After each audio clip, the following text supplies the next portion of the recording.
दोस्तों, जो कहानी मैं आपको सुनाने जा रही हूँ ये एक बहन और भाई की है। तो चलिए आज की कहानी शुरू करते हैं।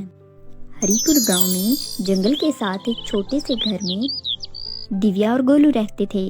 वो दोनों बहुत गरीब थे। उन दोनों ने अपने माता पिता को खो दिया था। इस कारण उन दोनों के प्रति आभार प्रेम था और प्यार भरा बंधन था। दोनों हर दिन जंगल में जाते थे और वहां से फल और लकड़ियां तोड़ लाते और कमाए हुए पैसों से उनका घर चलता था। एक दिन कुल्हाड़ी हाथ में लिए गोलू अपनी दीदी का राह देख रहा था। दीदी, क्या तुम्हें अपनी फलों की टोकरी नहीं मिली? पहले ही बहुत देरी हो चुकी है, तुम और देर कर रही हो दीदी। जल्दी आओ दीदी। बस तभी दिव्या अंदर से फलों की टोकरी लेकर बाहर गोलू के पास आई। इतना चिल्ला क्यों रहा है गोलू? याद है जब तूने 2 दिन पहले आने में देरी की थी, तब मैं तो नहीं इतना चिल्लाई थी। तेरे आने तक मैंने इंतजार किया ना। दीदी, तुम मेरी बात को समझ ही नहीं रही हो। कुछ दिन पहले जो तूफानी बारिश आई थी और उस दौरान जब पेड़ गिर गया था। हाँ, जानती तो हूँ।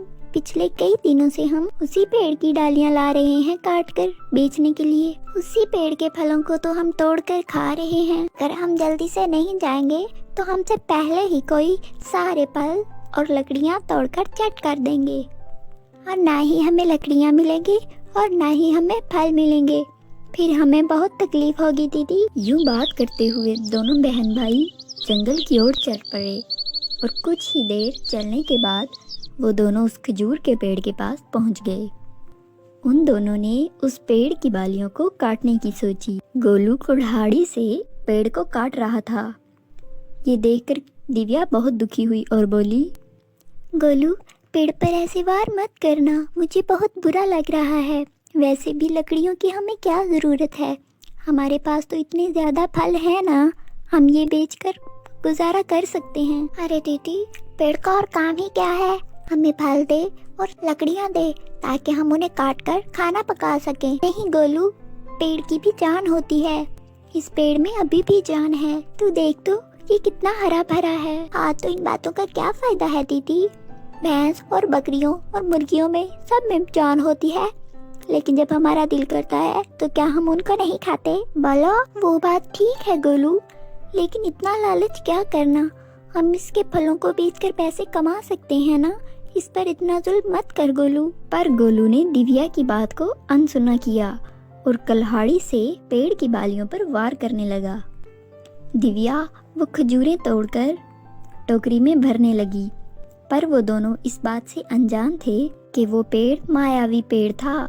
वो उन दोनों की सारी बातें सुन रहा था। पेड़ ने मन ही मन में कहा, बार बार कुल्हाड़ी के वार से कितना दर्द होता है।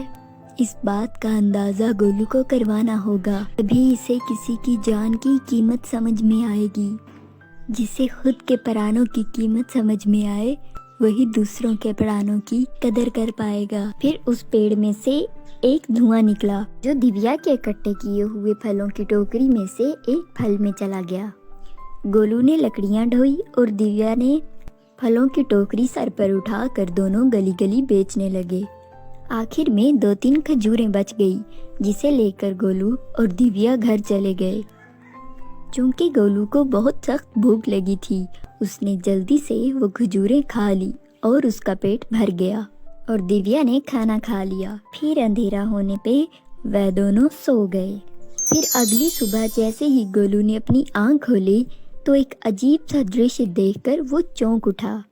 उसके पेट से खजूर का पेड़ बाहर निकला हुआ था, जिसे देखकर गोलू बहुत घबरा गया था। दीदी, दीदी कहाँ है तू? दीदी, जल्दी से मेरे पास आ जा दीदी। ऐसा क्या हो गया? ये सोचकर घबराई हुई दिव्या अपने भाई के पास पहुंची और पास आकर उसको देखने लगी। वो गोलू के पेट पर उगे खजूर के पेड़ को देखकर बहुत हैरान हुई। भाई, ये क्या हुआ? तेरे पेड़ से खजूर का दरख्त कैसे उग गया? तू रुक, तू घबरा मत, मैं अभी किसी से पूछ कर आती हूँ। नहीं नहीं नहीं दीदी, मुझे अस्पताल ले चलो। मैं इस पेड़ के साथ नहीं जी पाऊंगा, मुझे डॉक्टर के पास ले जाओ दीदी। यूं घबराया हुआ गोलू रो रो कर कह रहा था। दिव्या उसको लेकर अस्पताल जाने लगी। पेट में पेड़ लिए गोलू को चलने में बहुत तकलीफ हो रही थी। सब उसको देखकर हंसने लगे। तुरंत उन्होंने एक ऑटो ली और उसमें बैठकर गांव के एक अस्पताल पहुंचे। डॉक्टर ने जैसे ही गोलू के पेट में उगे खजूर के पेड़ को देखा तो वो शॉक्ड हो गया। अरे ये क्या हो गया है? मैंने खजूर खाई थी और मेरे पेट में खजूर का पेड़ ही उग गया। वो तो मैंने भी खाया था, लेकिन मेरे पेट में तो खजूर का दरख्त नहीं उगा। तुम्हारे पेट से इस पेड़ को अलग करने के लिए और निकालने के लिए मुझे कहाँ कहाँ से तुम्हारा पेट काटना पड़ेगा, मैं तुम्हें बता भी नहीं सकता। नहीं नहीं, ये मैं नहीं कर सकता। मैं तो क्या, ये कोई भी डॉक्टर नहीं कर पाएगा। मुझे तो ऐसे लग रहा है ये खजूर का पेड़ तुम्हें कुछ कहना चाहता है। डॉक्टर की बात सुनकर दिव्या और गोलू ने कुछ देर सोचा। अब यहाँ और कुछ देर भी रुकने का कोई फायदा नहीं। ये सोचकर वो दोनों उस पेड़ के साथ ही ऑटो में बैठकर जंगल की ओर निकल पड़े। उसी खजूर के पेड़ के पास पहुंचकर दिव्या और गोलू ने हाथ जोड़कर विनती की। गोलू, जब तुम्हें डॉक्टर ने ये कहा कि तुम्हारे पेट से इस पेड़ को काटने के लिए जाने कहां कहां से तुम्हारा पेट काटना होगा, तो तुम्हें कैसा लगा था? जब तुम मुझ पर कुल्हाड़ी से इतने वार करते हो तब मुझे भी इतना ही दर्द होता है। ये समझाने के लिए ही मुझे ऐसा करना पड़ा। पेड़ की बातें सुन गोलू को सबक मिल गया। मुझसे बहुत बड़ी गलती हो गई, मैं आइंदा ऐसा कभी भी नहीं करूँगा। पेड़ ने गोलू के पेट से पेड़ को गायब कर दिया। उस दिन से दिव्या और गोलू पौधों की रखवाली करने लगे और तमाम पेड़ों में पानी डालते और उनकी बहुत हिफाजत करते। प्यारे दोस्तों, कैसी लगी आपको हमारी आज की कहानी? हमें लाइक और कमेंट करके जरूर बताइएगा। मिलते हैं नेक्स्ट स्टोरी में। तब तक आप अपना ख्याल रखिएगा। बाय बाय दोस्तों।